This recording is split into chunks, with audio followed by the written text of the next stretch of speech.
నటుడు శివాజీ చేసినటువంటి కామెంట్స్ నిజంగా అంత తీవ్రంగా ఉన్నాయంటారా? అనుకోవచ్చంటారా?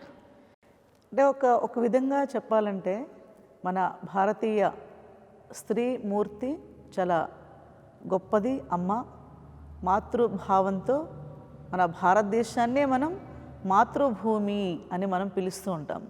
అంటే ఒక తల్లిలాగా మన దేశాన్ని మనం భావిస్తూ ఉంటాం.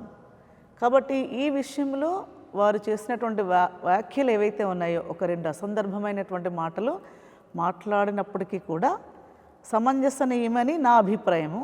రెండో విషయం ఏమిటనంటే,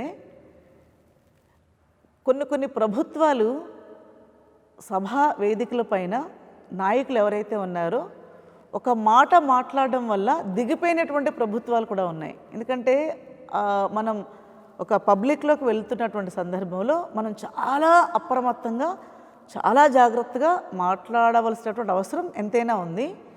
రెండో విషయం ఏంటంటే, వారింట్లో కూడా ఆడపిల్లలు ఉన్నారు, వారి భార్య ఉండొచ్చు. కాబట్టి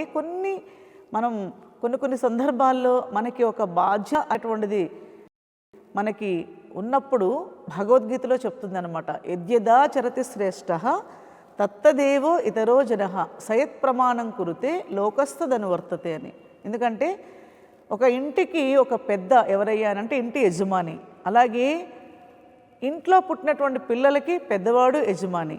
అలాగే ఒకనొక కార్యాలయానికి ఒక పెద్ద ఒక మేనేజర్ ఒక యజమాని. వీరు ఏ విధంగా అయితే ఆలోచిస్తారో, ఏ విధంగా అయితే మాట్లాడతారో మిగతా వాళ్ళందరూ కూడా వాళ్ళనే అనుకరిస్తారు.